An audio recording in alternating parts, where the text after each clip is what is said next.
Hi, this is Pat Ray from PATS, and this is Partner Abuse Intervention Program, otherwise known as PAIP. I need you to grab a piece of paper, and on that paper you're going to print your first and your last name so that I can read it. Put today's date on there, the type of group, which is PAIP, and the topic, which is effects of our violence on partners and family members. Now, I wanted to say just briefly that coming next week, you will have a choice of doing Zoom groups or doing in-person groups.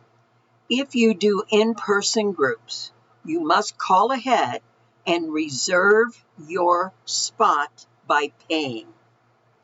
Now, if you choose not to attend once you've paid and once you've reserved, then you've lost that because there are several people who really need the in-person group.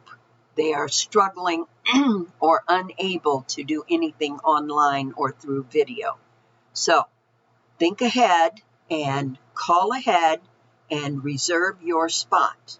Groups will be, until we say anything different, which is always open to change around here, by the way, is Tuesday, Wednesday, Thursday, Friday, 10 a.m., Wednesday, 6 p.m., Saturday, 11 a.m. That's for men. For women, it will be Wednesday, 11 a.m., Friday, 11 a.m., or Saturday at 12 noon. So keep that in mind. You will need to call to reserve your spot, and we will give you, you will pay ahead. If you're doing Zoom, which is what's going to be happening starting next week, if you're doing Zoom and not doing the in-person, then you will call and pay and get the meeting ID number. And you will be seeing Bridget in the mornings. You will see me in the evening, and you will see Laurice and Bridget on Saturdays. Okay? All right. So at the end of this, on this piece of paper that you have, you need to write down the answers to your assignment, and you need to give me 3 statements about anything you learned, that you thought about, or that you talked about. Okay, or wanted to talk about. Okay, so we're going to talk about how our violence affects partners and others. So we're going to do a little exercise that is going to help us to understand better how it feels. So we're going to look at the short-term and the long-term consequence to our partners or family members. And I want you to think about what are some of the ways that they may be affected. So if one day you're a pretty nice person, you're all happy, you treat everybody sweet and kind, and then all of a sudden you flip a switch and you become grouchy and evil and criticizing and mean or even physically violent, how does that affect them?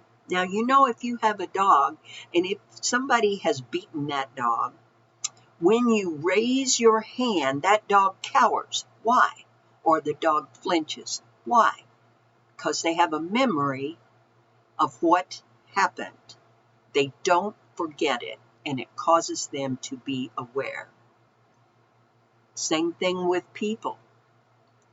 If you are the person that is supposed to love them more than anybody in the world, and you have called them out of their name, and you have done deceitful things, you have snuck around behind their back, you have lied to them, you have hurt them mentally, physically, emotionally, spiritually, economically, sexually, they remember that, don't they? Once that happens, it's always there. It's the same way with kids. If we mistreat our kid, they don't know. One day we're happy parent, loving, kind, understanding, and the next we snap on them. So,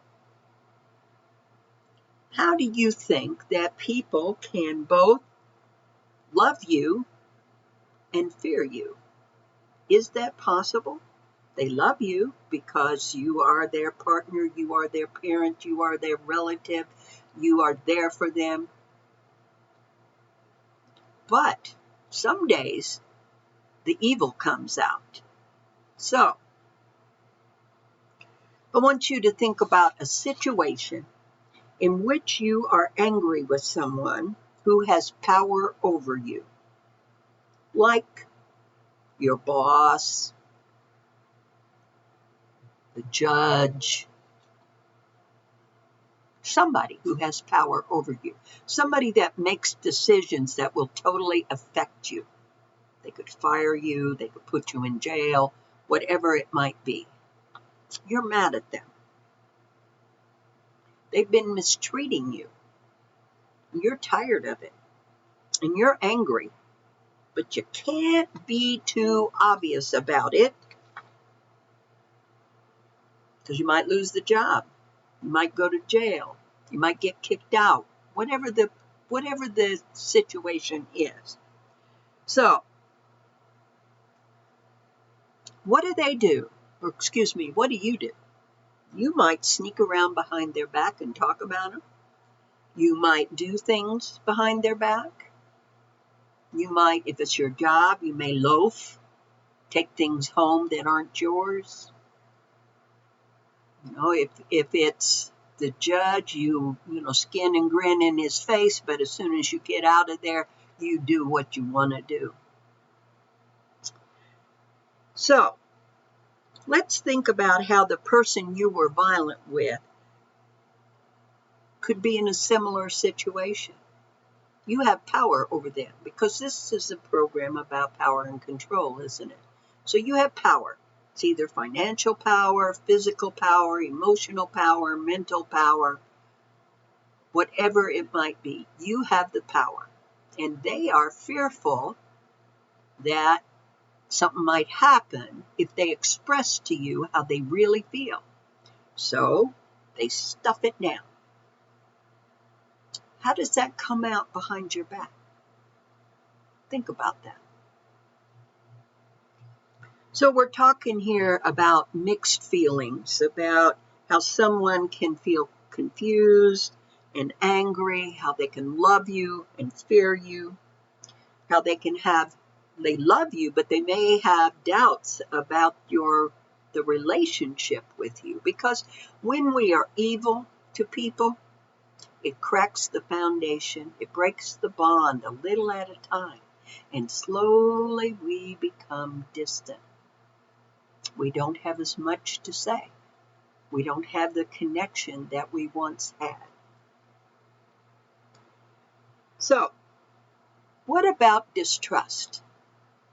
Would that kind of behavior, if you are controlling, if you are hurtful one day and you are Mr. or Miss Nice person the next day, in what ways then might that cause you or cause them to feel distrust? Okay, so I have to round this up here. This week, list the short-term and long-term effects of your violence, physical, mental, emotional, verbal, sexual, economic, and spiritual, that may have on your loved ones, your partner, your children, your family members, close friends. I want you to be real now. We have an impact on those who love us, and it's a big one. So, they may be walking around on eggshells, waiting for the next incident to pop. When people are like that, and they feel that way, they can't be genuine. Their love cannot be free. They cannot give you their all from their heart because all their energy is focused on staying safe, being careful, not making waves. I don't know about you, but that's not the way I want my family to treat or to think of me. So take some time to think about that. And now, you can send me your homework by taking a picture of it, and you can email it to pat@changeisachoice.org, or you can text it 217-766-9132. To pay for your groups, you must call 217-954-1128 or 217-766-9132. Now here is the issue, guys. I need both payment, homework in progress note, in order for you to get full credit. Now I've had several folks, they do their assignment, but they don't pay.